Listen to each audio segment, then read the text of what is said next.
বাংলা সাহিত্য চর্চা কেন্দ্রের পক্ষ থেকে বাংলা সাহিত্যের সকল ছাত্রছাত্রীকে জানাই আন্তরিক অভিনন্দন।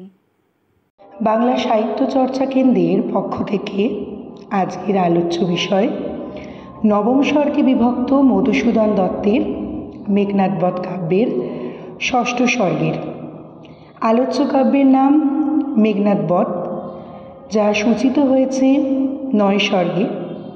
সেই দিক থেকে এই সর্গ অত্যন্ত গুরুত্বপূর্ণ। পূর্ববর্তী পঞ্চম সর্গে বলা হয়েছে যে লঙ্কার বনের মধ্যে অবস্থিত দেবীচণ্ডীর মন্দিরে উপস্থিত হয়ে লক্ষ্মণ দেবীর পুজো করে তার কাছে মেঘনাদ নিধনের বর পেয়েছেন। বর পাওয়ার পর লক্ষ্মণ দ্রুত রামচন্দ্রের শিবিরে এসে তাকে বললেন যে তিনি দেবীর কৃপা পেয়েছেন। প্রথমেই তিনি মুখোমুখি হলেন দেবাদিদেব মহাদেবের। রামচন্দ্রের আশীর্বাদে তিনি বিনা যুদ্ধেই পথ ছেড়ে দিলেন। একে একে তিনি মুখোমুখি হলেন মায়া সিংহ, মায়া জ্বর, মায়া সুন্দরীদের। হয় বিভীষিকা, নয় প্রলোভন। এইসব বাধা বিঘ্ন পার হয়ে তিনি পৌঁছালেন দেবীর মন্দিরে। সরোবরে স্নান করে নীল পদ্ম তুলে দেবীর পুজো করলেন। দেবী বলেছেন দেবতারা সবাই লক্ষ্মণের প্রতি প্রসন্ন অনুকূল। দেবরাজ পাঠিয়েছিলেন দৈব অস্ত্র, দেবী এগিয়ে এসেছেন সাহায্য করতে। এই সমস্ত অস্ত্র নিয়ে দেবী লক্ষ্মণকে আদেশ দিয়েছেন বিভীষণের সঙ্গে নিকুম্বিলা যজ্ঞগৃহে প্রবেশ করে মেঘনাদকে বধ করতে। দেবীর অনুগ্রহে তারা সকলের অগোচরে অর্থাৎ অদৃশ্যভাবে যজ্ঞগৃহে প্রবেশ করতে পারেন। এ কথা বলার পর লক্ষ্মণ রামচন্দ্রের কাছে অনুমতি প্রার্থনা করলেন। রামচন্দ্রের বক্তব্য হল যে ভয়ঙ্কর শত্রুর জন্য দেবতা মানুষ সকলেই অস্থির। লক্ষ্মণকে সেখানে পাঠাতে তিনি সত্যই আতঙ্কগ্রস্ত। এমন কথা বলেছেন যে সীতা উদ্ধারের আর প্রয়োজন নেই। অনর্থক তিনি সেতু বন্ধন করে সুগ্রীব ইত্যাদির সঙ্গে সসৈন্য লঙ্কায় এসেছে। হত্যা করেছেন প্রচুর রাক্ষস সৈন্য। সবই তিনি হারিয়েছিলেন। অরণ্য প্রবাস মধুর করে রেখেছিলেন কেবল সীতা। রাবণ তাকেও অপহরণ করে এনেছে।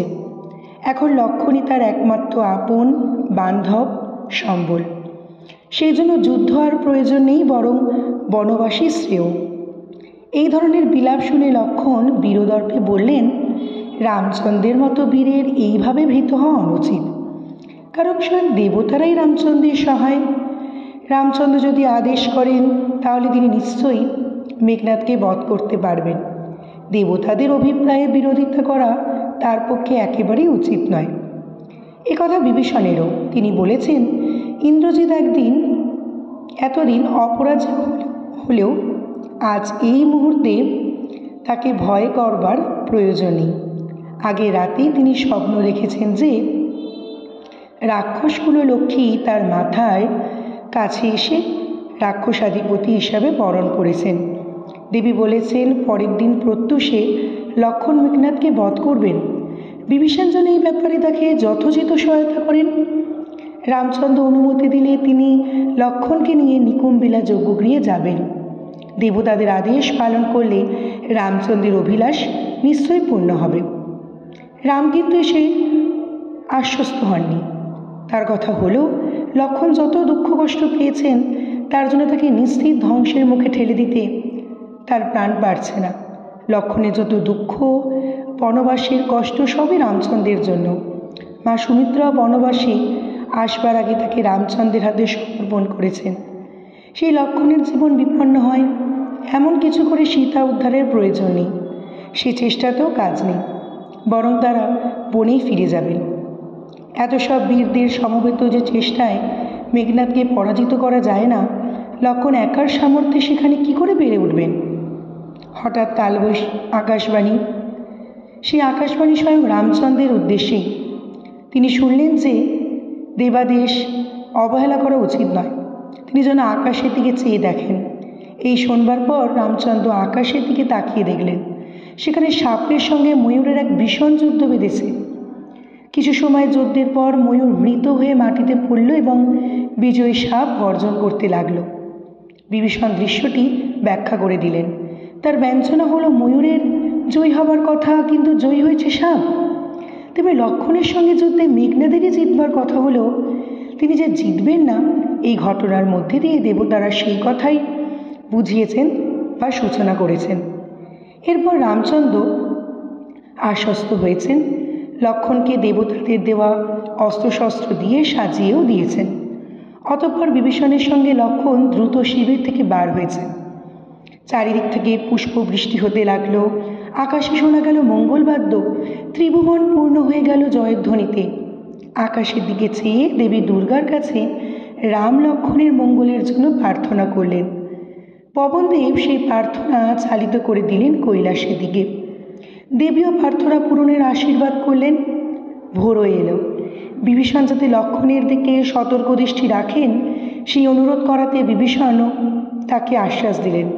অতঃপর রামচন্দ্রকে প্রণাম করে লক্ষ্মণ বিভীষণের সঙ্গে দৈব কৃপায় অদৃশ্যভাবে যাত্রা করলেন। নিকুম্বিলা যজ্ঞাগৃহে লক্ষ্মণ ও ইন্দ্রজিৎ। মায়াদেবী এসে রাক্ষস কুল রাজলক্ষ্মীর মন্দিরে উপস্থিত হলেন। লক্ষ্মীদেবীকে অনুরোধ করলেন তার তেজ সংবরণ করতে। অন্যথায় লক্ষ্মণের পক্ষে শত্রুরূপে রাক্ষসপুরীতে প্রবেশ করা সম্ভব হবে না। এ অনুরোধে লক্ষ্মীদেবীও সম্মত হলেন। এত ষড়যন্ত্রে যুক্ত থাকা সত্ত্বেও রাবণ ও মন্দোদরীর মতো ভক্তের জন্য তার অন্তর ব্যাকুল, কিন্তু অদৃষ্টের গতি অপ্রতিরোধ্য। তাই লক্ষ্মণকে কিছুমাত্র ভয় না করে লঙ্কাপুরীতে প্রবেশ করবার জন্য বলবার জন্য মায়াদেবীকে অনুরোধ করলেন। এই মায়াদেবীর সঙ্গেই রমা নিজের মন্দির ত্যাগ করে লঙ্কার পশ্চিম দুয়ারের দিকে অগ্রসর হলেন। সঙ্গে সঙ্গে শুকিয়ে যেতে লাগলো রসালো কলা গাছগুলি, চুরমার হয়ে গেল মঙ্গল ঘট। লঙ্কার সমস্ত সৌন্দর্য সম্পদের দীপ্তি এসে মিশে গেল দেবীর চরণে। লঙ্কার সমস্ত সৌন্দর্য তো অন্তর্হিত হলই, নানা রকম অমঙ্গল চিহ্ন প্রকাশ পেল। এই দুই দেবী লঙ্কার প্রাচীরে উঠে দেবতাদের কৃপায় সকলের দৃষ্টির বাইরেই লক্ষ্মণ আর বিভীষণকে দূরে দেখতে পেলেন। মায়াদেবীকে বিদায় জানাবার পর লক্ষ্মী তার মন্দিরে প্রত্যাবর্তন করে ভক্তের আসন্ন অপ্রতিরোধ্য বিপদের জন্য অশ্রুপাত করতে লাগলেন। মায়ার শক্তিতে শক্তিমান দুই বীর লঙ্কায় প্রবেশ করলেন। লক্ষ্মণ ছোঁয়া মাত্রই দরজা ভীষণ শব্দ করে খুলে গেল। মায়ার কৌশলে সে শব্দ কেউই শুনতে পেল না। লঙ্কায় প্রবেশ করে লক্ষ্মণ বিস্ময়ের সঙ্গে অসংখ্য বীর সৈন্যের সমাবেশ এবং নগরের তুলনাহীন বৈভব দেখতে দেখতে অগ্রসর হতে লাগলেন। বিভীষণকে এ কথাও বললেন যে এই রকম সুখ বৈভবের অধিকারী যে রাবণ, তিনি প্রকৃতই ভাগ্যবান। এ কথা সমর্থন করেও বিভীষণ বললেন যে পৃথিবীতে ভাগ্য কখনোই কারো চিরদিন সমান থাকে না। এরপর নরনারীর সমাগম দেখতে দেখতে শেষে তারা এসে উপস্থিত হলেন নিকুম্বিলা যজ্ঞগৃহে। রুদ্ধদ্বার যজ্ঞগৃহে ইন্দ্রজিৎ একাই পুজোর উপকরণ, নানা রকম উপকরণ উপচার বৃষ্টিতে হলেন ধ্যানমগ্ন। একই রকম সময়েই মায়ার অনুগ্রহে লক্ষ্মণ দ্রুত গিয়ে প্রবেশ করলেন মন্দিরে। তার অস্ত্রের শব্দে এবং গর্বিত পদভারে ইন্দ্রজিৎ মেঘনাদের ধ্যানভঙ্গ হল। মেঘনাদ বিশ্বাস করেছেন যে তার আরাধ্য দেবতা স্বয়ং অগ্নিদেবতাই তার পুজোয় প্রীত হয়ে দর্শন দিয়েছেন। ভক্তিনত অন্তরে প্রণাম করে তাকে তিনি লক্ষ্মণের বেশে আসবার কারণ জিজ্ঞাসা করেছেন। লক্ষ্মণ উত্তর দিয়েছেন যে তিনি অগ্নিদেব নন, তিনি স্বয়ং লক্ষ্মণ। মেঘনাদ নিধনের জন্য তার এই আশা বা উপস্থিতি। এ কথা শুনে ইন্দ্রজিৎ মেঘনাদ প্রকৃতই ভীত হয়েছেন, যা তিনি এর আগে হননি। বিস্ময়ের সঙ্গে বলেছেন, প্রকৃতই তিনি যদি লক্ষ্মণ হন, তবে কীভাবে অসংখ্য প্রহরীর নিঃসৃত প্রহরা এড়িয়ে রুদ্ধদ্বার নিকুম্বিলা যজ্ঞাগৃহে তিনি এসে উপস্থিত হয়েছেন? কেন রামানুস্থ দেহধারী মানুষ। অতএব এতে তার কোনো সংশয় নেই যে তার আরাধ্যদেব বিভাবশই লক্ষ্মণের বেশি ভক্তের সঙ্গে পরিহাস করেছেন। ইষ্টদেবতা বিবেচনা করে মেঘনাদ তাই লক্ষ্মণের কাছে শত্রুজয়ের জন্য আশীর্বাদ প্রার্থনা করলেন। লক্ষ্মণের উত্তর, তিনি মেঘনাদেরই কৃতান্তবাচক। সময় শেষ হলে সম্পূর্ণ অপ্রত্যাশিতভাবে মৃত্যু এসে উপস্থিত হয়। ইন্দ্রজিৎ অগ্নিদেবতার কৃপায় আশীর্বাদে শক্তিমান হওয়ায় দেবতাদেরও গ্রাহ্য করেন না। আর সেই দেবতাদের আদেশে তিনি এই মেঘনাদকে বধ করতে এসেছেন। কথা বলে লক্ষণ দৈব শিকোষযুক্ত করে মেঘনাদকে আঘাত করতে উদ্যত হলে মেঘনাদ বলেছেন লক্ষণের যুদ্ধের স্বাদ তিনি অবশ্যই পূরণ করবেন, কিন্তু মেঘনাদের সঙ্গে কোনো অস্ত্র নেই। এই অবস্থায় তাকে আক্রমণ করা যে বীর ধর্মচিত কোনো কাজ নয়, একথা লক্ষণ নিশ্চয়ই জানেন। সুতরাং তাকে অস্ত্রশস্ত্রে সজ্জিত হবার সুযোগ দিয়ে সেই সময় বরং লক্ষণ অতিথির সেবা গ্রহণ করুন। তাছাড়া রাক্ষস মেঘনাদের সঙ্গে যুদ্ধে তিনি ক্ষত্রিয় ধর্ম পালন করাতে একেবারেই রাজি নন। এরকম শত্রুকে যে কোনোভাবে ধ্বংস করাই তার একমাত্র উদ্দেশ্য। এই উক্তিতে তাকে তীব্র ভর্ৎসনা করলেন মেঘনাদ এবং হাতের কাছে অন্য কোনো অস্ত্র না পেয়ে পুজোর কোষা তুলে তীব্রভাবে আঘাত করলেন লক্ষণের মাথায়। লক্ষণ সংজ্ঞাহীন হয়ে পড়ল। মেঘনাদ চেষ্টা করলেন তার কাছ থেকে অস্ত্রগুলি কেড়ে নিতে, কিন্তু কোনো অস্ত্রই নাড়াতে পারলেন না।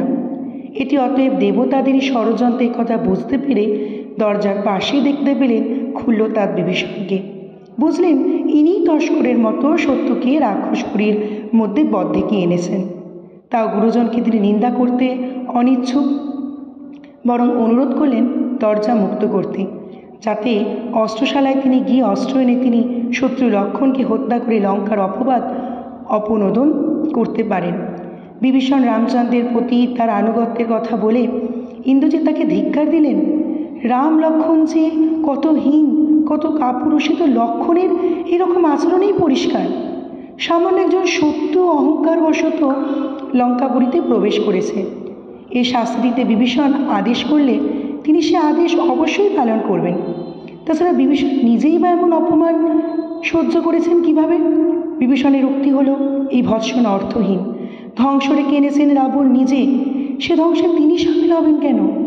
মেঘনাদের বক্তব্য নিজ সংসর্গে থাকার জন্যই বিভীষণ আত্মমর্যাদার ধর্ম বিসর্জন দিয়েছেন। ইতিমধ্যে লক্ষণের চেতনা ফিরেছে।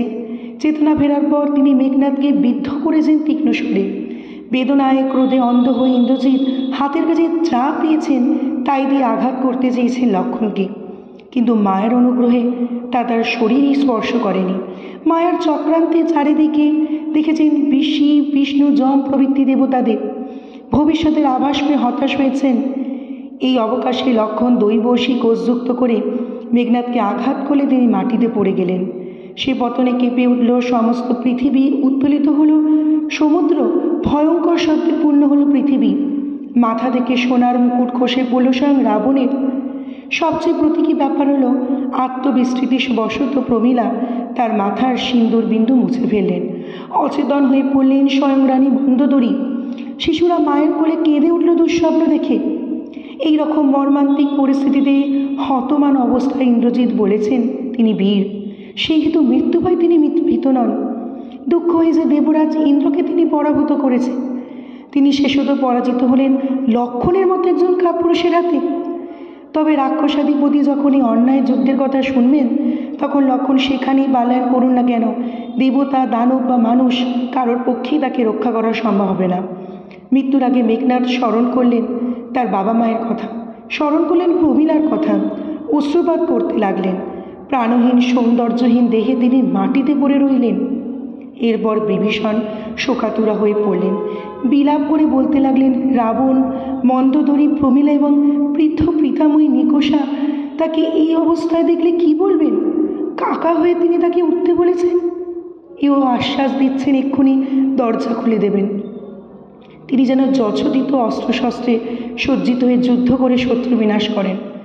লক্ষণ সান্ত্বনা দিয়ে বলেছেন, এই মৃত্যুতে বিভীষণের প্রত্যক্ষ কোনো দায়িত্ব নেই, এ বিধির বিধান। তাদের এখন কর্তব্য হল শিবিরে ফিরে গিয়ে রামচন্দ্রের উদ্বেগ উৎকণ্ঠা দূর কথা। একথা বলার পর দুজনেই রামচন্দ্রের শিবিরে দিকে চলে গেলেন। রামচন্দ্রের শিবিরে মেঘনাদ বধের শুভ সংবাদ জানবার পর সাড়া পড়ে গেল। তাদের বিজয় উল্লাসে ঘুম ভেঙে জেগে উঠলেন লঙ্কাপুরীর অধিবাসীরা। নিকুম্বিলা যজ্ঞাগারে লক্ষণ ও বিভীষণকে হীন কাপুরুষ করেই কবি দেখাতে চেয়েছেন, আর দেখাতে চেয়েছেন বলেই মেঘনাদের এইরকম হতাদৃশ্যের আয়োজন। মেঘনাদের মতো পরাক্রান্ত বীরকে এরকম হীন উপায় অবলম্বন না করলে লক্ষণবোধ করতে পারতেন না। কবি এমনটাই দেখাতে চেয়েছিলেন। রামায়ণের মূল কাহিনীকে কবি পরিবর্তিত করতে পারেননি, কিন্তু চরিত্রগুলির গড়ন এই পুরাতন কাহিনীর কাঠামোর মধ্যেই এমনভাবে বদলেছেন যাতে কাহিনী কার্যত নতুন মাত্রা পায়। মৃত্যুতেও ইন্দ্রজিৎ রায় বীর থাকেন, জয়লাভ করেও লক্ষণহীন তস্কর কাপুরুষ বিভীষণের সম্পর্কে কিছু বলাই বাহুল্য। ভিডিওটি ভালো লেগে থাকলে অবশ্যই লাইক, কমেন্ট এবং বন্ধুদের মধ্যে শেয়ার করে দেবেন। আর বাংলা সাহিত্য বিষয়ক তথ্য পেতে চ্যানেলটিকে সাবস্ক্রাইব করবেন।